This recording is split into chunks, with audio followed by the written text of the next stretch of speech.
Arthur Vincenzo liked the corner table. It was his table. For 15 years, every Tuesday night, he sat at this exact table in this exact restaurant. Trattoria di Elena. It was a small place, smelling of garlic and old wine and something like home. The red checkered tablecloth was worn, the candle flickered in a Chianti bottle dripping with a decade of wax. It was real. In a world of plastic and lies, this place was real. Leo, his shadow, sat to his left, his back to the wall. Leo always had his back to a wall. It was his job. He was a block of a man, carved from granite and loyalty, his eyes constantly scanning, missing nothing. He ate his pasta with the same quiet efficiency he applied to everything else. Tonight, the restaurant was quiet. A few couples murmured in the low light. The clink of forks on plates. The soft sigh of the old espresso machine from the bar. It was a peaceful sound. A sound Arthur rarely heard in his other life. That other life was loud. It was sirens and shouting and the sharp, ugly crack of things breaking. It was the heavy silence that came after. Here, the silence was different. It was warm. It was safe. A young woman approached their table. She was new. Arthur had seen her for the past few weeks. She was tall and slender, with dark hair pulled back in a simple ponytail and eyes that were too big and too serious for her face. She moved with a nervous energy, a fawn in a lion's den, but there was a steel in her spine. She clutched a menu to her chest like a shield. "Good evening, Mr. Vincenzo." "Mr. Leone." Her voice was a whisper, but clear. Arthur nodded once, a gesture that could mean anything from greeting to dismissal. He didn't need a menu. He always had the same thing. Veal saltimbocca. A glass of the house red. Simple. Perfect. The usual, Maria, Leo said, his voice a low rumble. The girl, Maria, nodded. But she hesitated. She looked at the table they were approaching, Arthur's table. Then she looked at another one, a table for two against the opposite wall. "Sirs," she began, her voice trembling slightly. "Would you mind taking this table tonight?" Leo's fork stopped halfway to his mouth. He looked at the girl, then at Arthur. In 15 years, no one had ever suggested Arthur sit anywhere else. The staff knew. The owner, Elena, knew. It was an unspoken rule. An absolute. Arthur raised an eyebrow. He studied the girl. She wasn't being defiant. She was insistent. There was a purpose in her gaze. It was fear, yes, but something else, too. A strange kind of resolve. "Is there something wrong with my table?" Arthur's voice was soft, deceptively so. It was a voice that could soothe a crying child or pronounce a death sentence with the same even tone. "No, sir."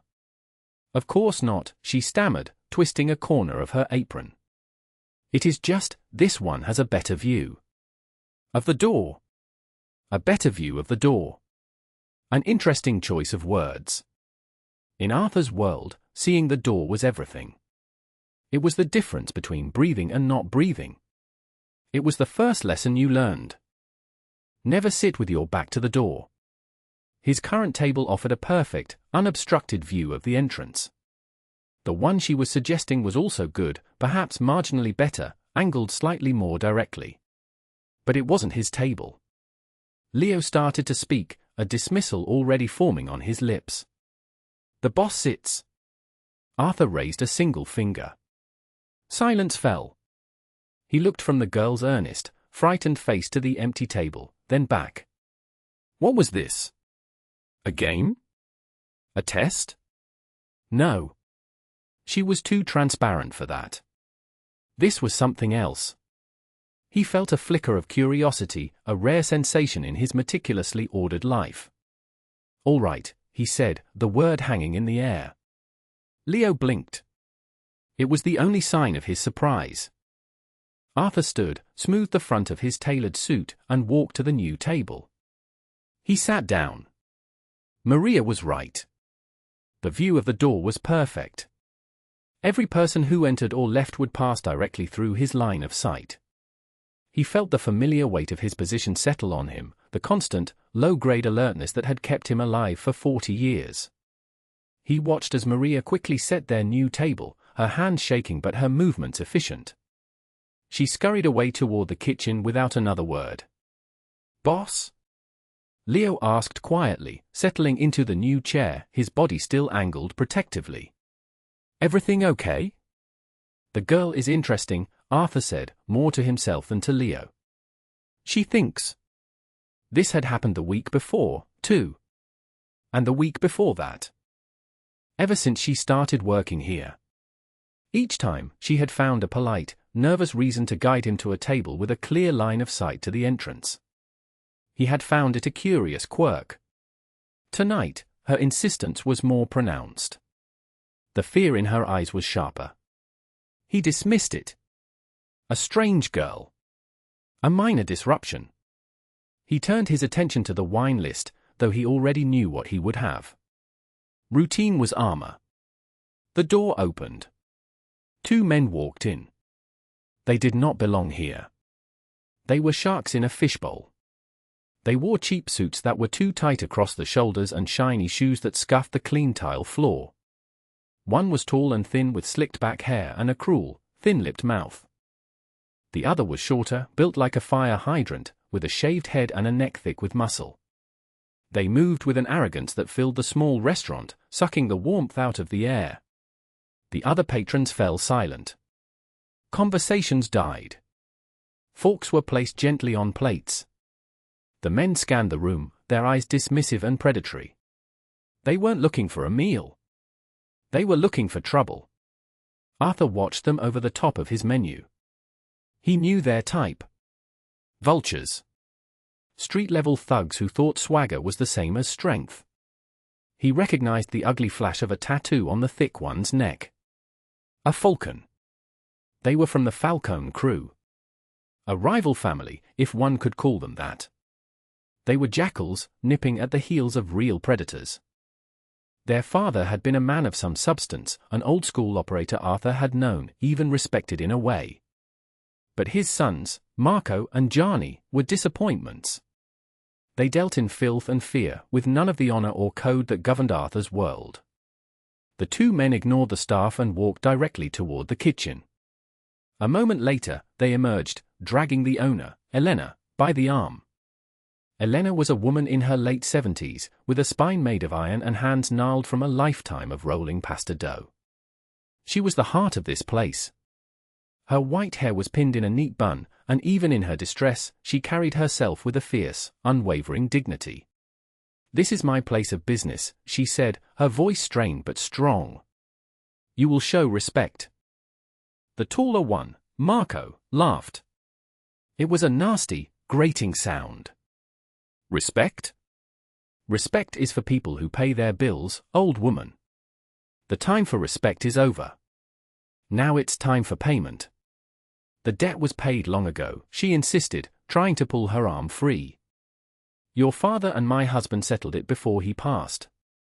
"My father was a sentimental old fool," Gianni, the thick one, grunted. "We have the paperwork. The interest has been adding up. You owe us a lot. Or you give us the restaurant." Arthur felt a cold knot tighten in his stomach. This was ugly. A shakedown. Preying on an old woman. It was a violation of every rule he lived by. You do not touch civilians. You do not harm women. You do not disrespect your elders. The Falcone boys were breaking all 3 at once. Leo shifted in his seat, his hand moving instinctively toward the inside of his jacket. His eyes were fixed on Arthur, waiting for the signal. One nod. That's all it would take. One nod, and this ugliness would be over in a matter of seconds. But Arthur remained perfectly still. Very still. This was not his territory. This was not his fight. Getting involved was messy. It was bad for business. His business was quiet, orderly, and above all, discreet. A public display was sloppy. Then he saw her. Maria. She was standing near the kitchen entrance, half hidden behind a stack of trays. Her face was a mask of terror. Tears streamed silently down her cheeks. She wasn't just an employee. He saw the resemblance now. The same strong jawline as Elena. The same dark, proud eyes. This was her grandmother. This was her family. Her eyes met Arthur's across the room. In that moment, he didn't see a waitress. He saw desperation. He saw the raw, terrifying helplessness of the innocent caught in the gears of a machine they couldn't comprehend. He saw a plea. Not for a hero, but just for the nightmare to stop. Marco Falcone shoved Elena against the bar. A glass fell and shattered. The sound was like a gunshot in the silent room. Enough of this. Marco sneered. You have 1 week to get us our money. Or we start breaking more than just glasses. Maybe we break your pretty granddaughter's legs. That was it. The line had been crossed. Leo tensed, ready to spring from his chair. Arthur raised his hand again, just a slight, almost imperceptible movement. But Leo understood. He froze, his expression a mixture of confusion and frustration. Arthur folded his menu and placed it carefully on the table. He took a sip of his water. His movements were calm, deliberate, utterly at odds with the rage coiling inside him. He was going to handle this. Not as a boss. Not with a show of force. He was going to handle this his way. He would let them think they had won. He would let them walk out of this restaurant believing in their own power. And then, when they were back in their own world, comfortable and arrogant, he would teach them a lesson about the old rules. A lesson they would not live to forget.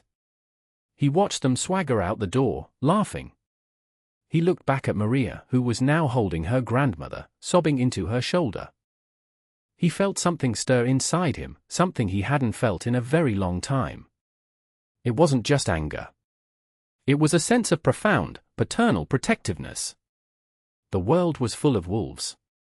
And it was the duty of the bigger wolves to protect the sheep. This was no longer about business. This was about justice. Stay with me until the end, because what happens next will not only change this young woman's life forever, but it will reveal the true measure of a man who lived in the shadows. You're not going to want to miss how this unfolds. Before we continue, if you're enjoying this story, please take a moment to hit that like button. It really helps the channel grow. And if you haven't already, hit subscribe so you never miss another video. We love hearing from you, so drop a comment below and let us know where in the world you're watching from. It's amazing to see how far our stories travel. Now, let's get back to it. Arthur Vincenzo was not born into power.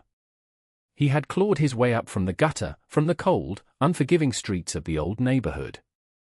His father was a dock worker, a man with calloused hands and a quiet sense of honor that Arthur inherited like a family heirloom. His mother was the sun in his small world, a woman with a smile that could chase away the deepest winter chill and a resolve that could face down any landlord or bill collector. He remembered her scent. A mix of yeast from the bread she baked and the faint, sweet smell of lavender soap. He remembered her hands, always busy, always gentle. She had taught him his first lessons. Be kind to those who have less. Stand up for those who cannot stand for themselves. Never, ever mistake cruelty for strength. She died when he was 12. A fever that came on fast and burned through their small apartment like a wildfire. He remembered the helplessness of it. The way his father, a man he considered a giant, seemed to shrink, broken by a grief so vast it swallowed the light. After that, the world became a much harder, colder place. Arthur learned quickly that his mother's rules didn't always apply on the streets. On the streets, kindness was a weakness to be exploited. Standing up for others got you beaten down. But he never forgot her lessons. He just learned to apply them differently. He built his empire on a foundation of fear and respect, but it was governed by a strict, unwritten code. The code was simple. It was his mother's lessons, translated into the brutal language of his world. He protected his people. He provided for their families. His word was his bond, more binding than any written contract. And there were lines he would never cross. He never dealt in the kind of misery that destroyed families from the inside. He did not touch the innocent. And he had a special kind of contempt for men who used their strength against women and children. He was a patriarch in the truest sense of the word. A father to his organization. Stern, demanding, and at times, ruthless. But also protective, loyal, and fiercely dedicated to the well-being of his flock. He was a dinosaur, a relic from an older time. The new generation, like the Falcone boys, they had no code. They had only appetite. Greed and ego were their only guiding principles. They saw the world not as a community to be cultivated, but as a carcass to be picked clean. Their father, Lorenzo Falcone, had been different. Lorenzo was a hard man, a rival, but he understood the rules. He and Arthur had circled each other for years, a pair of old lions who understood the boundaries of their respective territories. There had been a grudging respect between them. Lorenzo would never have sanctioned what his sons were doing. Harassing a widow over a settled debt? Threatening her granddaughter? Lorenzo would have slapped them silly for such a dishonorable, pathetic display. But Lorenzo was gone, and his sons were a disgrace to his name. Arthur watched Elena and Maria from his table. The other patrons had either paid and left quickly or were trying their best to become invisible. The restaurant was nearly empty now, filled only with the lingering stench of the Falcones' cheap cologne and fear. Elena, composed now, was sweeping up the broken glass. Her hands were steady. She was a survivor. She had faced down poverty, loss, and hardship her entire life. A pair of cheap thugs were not going to break her. Maria, however, was still shaken. She moved about the empty tables, collecting plates, her movements jerky and uncertain. She kept glancing at the door, as if expecting the two men to return at any moment. Arthur saw the weight of the world on her young shoulders. She should be worried about exams, about boys, about her future. Instead, she was worried about loan sharks and broken legs. This restaurant was their life. Arthur knew the story. Elena's husband, Antonio, had built it from nothing. He'd laid the tile himself, built the bar with his own hands. He'd poured his heart and soul into the place. When he'd needed money to expand the kitchen 20 years ago, he'd gone to Lorenzo Falcone. It was a common practice back then. The banks wouldn't lend to a small immigrant business owner, but men like Lorenzo would. The loan was repaid, with interest, within 5 years. Antonio had been a man of his word. But the Falcone boys had found the old ledger. A piece of paper. And in their greedy, dishonorable minds, that piece of paper was a weapon. A tool to steal a legacy from a grieving widow. They were not just extorting money. They were trying to erase a good man's history. They were trying to snuff out the light in this small, warm place. Arthur felt the rage return, cold and sharp. This was more than a breach of protocol. It was a desecration. He had to make a decision. The easy path was to do nothing. To finish his meal, walk away, and let the situation resolve itself. It was not his problem. The Falcones were a minor annoyance, but starting a war over a restaurant that wasn't in his territory was a complication he didn't need. His organization was a business, and this was not a sound business decision. It was emotional. It was personal. But then he looked at Maria again. He remembered her small, insistent act. This one has a better view. Of the door she had tried to protect him, in her own small way. She had shown him respect, not out of fear, but out of a strange, intuitive sense of propriety she'd learned from her grandfather. A man of importance should always see who is coming. In her world, he was simply a customer of importance. A regular. A man who deserved a good table. She had no idea who he really was, what he was capable of. She didn't know that his entire life was about seeing who was coming. Her simple, innocent gesture was a profound acknowledgement of his reality. She had, without knowing it, honored his code. And in his world, a debt of honor must always be repaid. He remembered his own mother, her hands raw from scrubbing floors to make sure he had food on the table. He remembered the vultures who had circled after his father died, trying to take what little they had. He remembered the cold fear, the feeling of being small and helpless against a world that didn't care. He had sworn then that he would never be helpless again. And that he would never, ever stand by and watch the strong prey on the weak. This was not a business decision. It was a moral one. His code, his mother's lessons, his own history, it all pointed in one direction. The Falcone boys had made a fatal mistake. They had brought their ugliness into his sanctuary. They had threatened the innocent in his presence. They had made it his problem. He finished his wine. He stood up. The decision was made. There would be no war. War was messy and loud. This would be a correction. A quiet, permanent correction.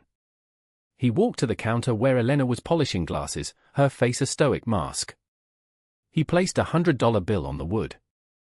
Far more than the meal was worth. For the broken glass, he said simply. Elena looked up, her eyes tired but proud. That is not necessary, Mr. Vincenzo. Yes, he said, his tone leaving no room for argument. It is. He turned to leave.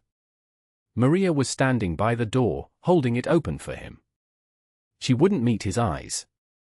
Young lady, he said, his voice softer now. She looked up, startled. I never asked you, he said, pausing in the doorway. Why do you always insist I take a table facing the door? She swallowed hard, her nervousness returning. My nonno, my grandfather, he always said that. He said a man of importance, a man who carries himself with dignity, should always be shown the respect of the room. He should see what is happening. He should see who is coming. She took a small breath. You seem like a man of importance. I just thought it was the right thing to do. Arthur looked at her for a long moment. Such a simple, honest answer. An act of pure, uncalculated respect. She hadn't been afraid of him. She had been trying to honor him. In her own innocent way, she had recognized the truth of his life and had responded not with fear, but with courtesy. You are a good granddaughter, he said. It was the highest compliment he could give. Your nonna would be proud. He saw a flicker of a smile on her lips before it vanished. He walked out into the cool night air, Leo falling into step beside him.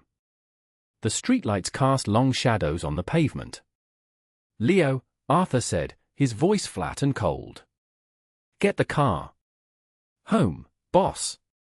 No, Arthur said, looking back at the warm light spilling from the trattoria's window. Plans have changed. Call Silvio. Tell him to meet us at the warehouse. Then we are going to pay a visit to the Falcone brothers. It is time they learned a lesson about respect. Leo didn't ask why. He didn't need to. He had seen the look in Arthur's eyes. It was a look he hadn't seen in years. It was the look of a man who was about to remind the world why he was king. The plan was not complicated. Complications led to mistakes, and Arthur Vincenzo did not make mistakes. The plan was simple, direct, and final. They would not go to the Falcone's home. A man's home was his sanctuary, even for scum like them. They would not hit them on the street.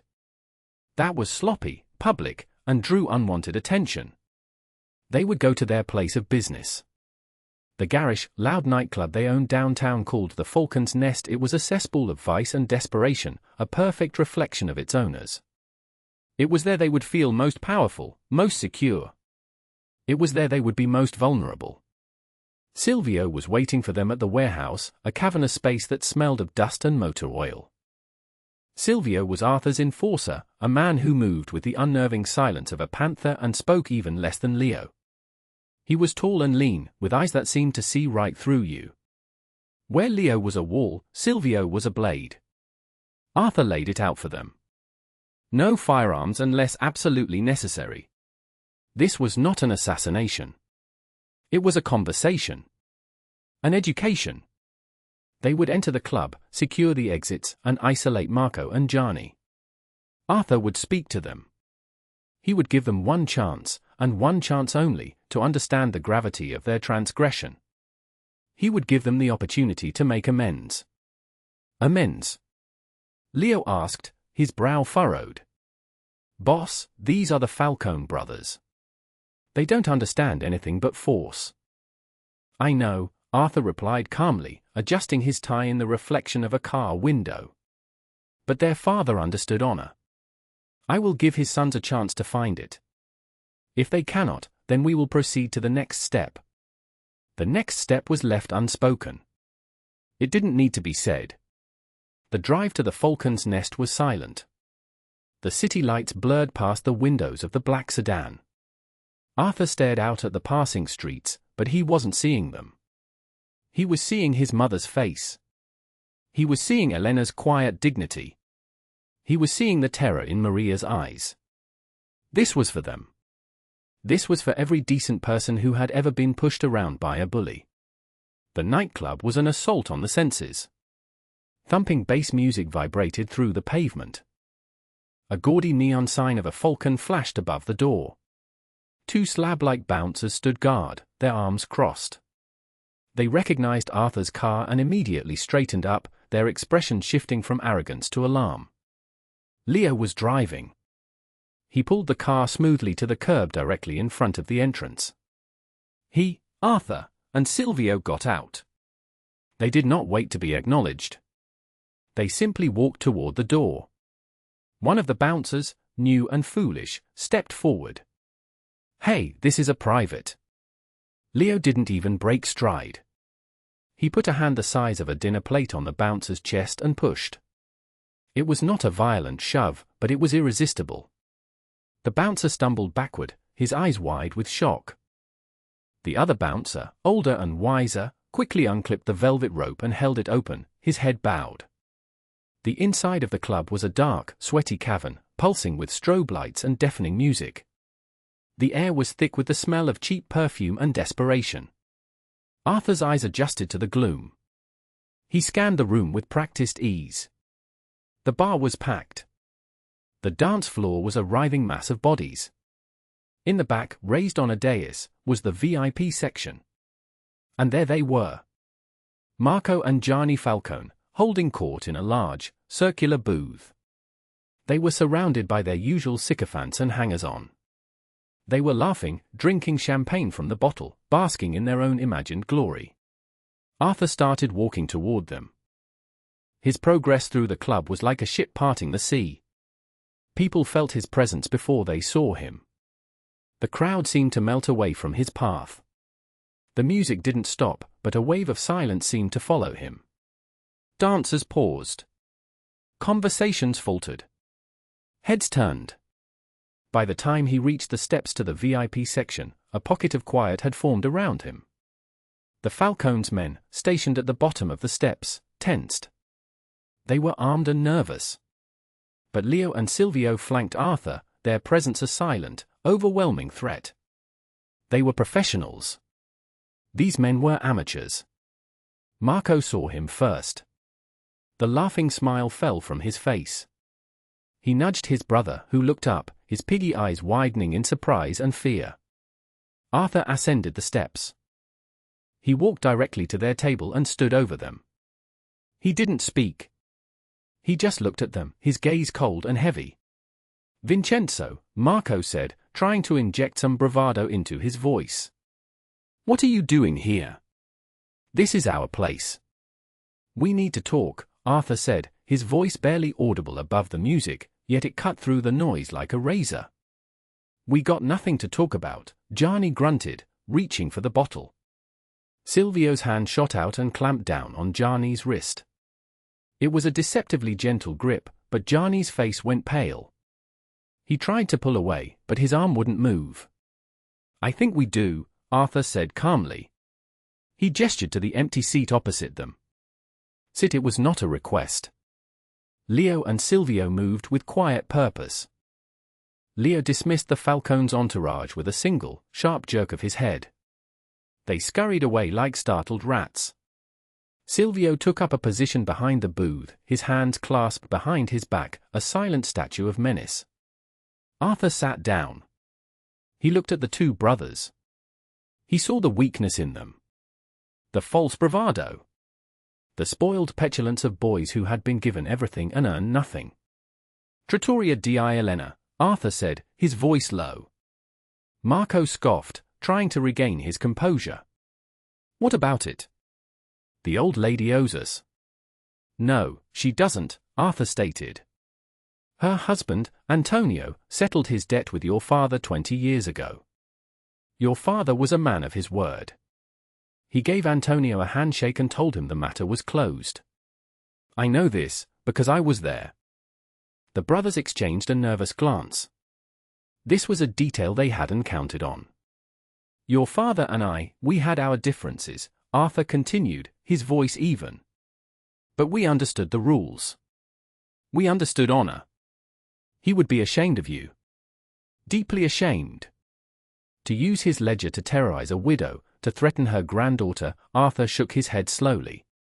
It's pathetic. Hey, this is business. Marco blustered. It's none of your concern. You made it my concern when you walked into her restaurant, Arthur said, his eyes hardening. That is a good place.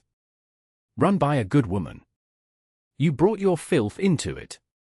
You made her granddaughter cry. You threatened a child. There are lines. You have crossed all of them. You can't do nothing to us, old man, Gianni snarled, emboldened by the alcohol. We're the Falcones. Arthur almost smiled. It was a sad, tired expression. You are not the Falcones. You are just two spoiled children playing with your father's name. And your game is over. He leaned forward. This is what is going to happen. You are going to give me the paperwork for that debt. You are going to forget that Trattoria di Elena and the good people in it ever existed. You will never go near them again. You will never speak their names again. In return for this, I will allow you to continue breathing. Arrogance and stupidity were a dangerous combination.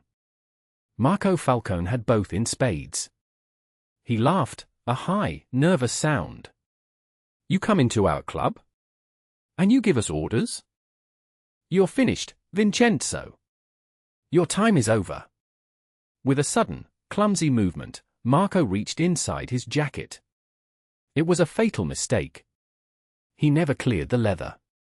Leo moved with a speed that was shocking for a man his size.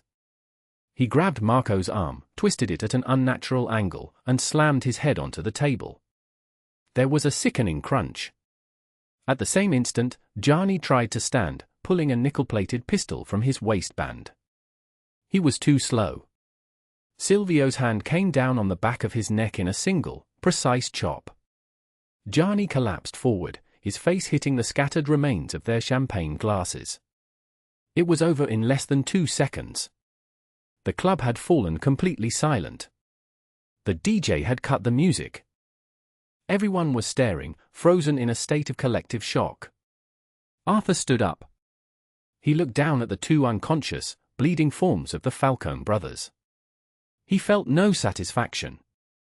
Only a weary disgust. Find the paperwork, he said to Leo. And the original ledger. Their father kept meticulous records. He turned to the Falcone's crew, who were standing by, pale and trembling.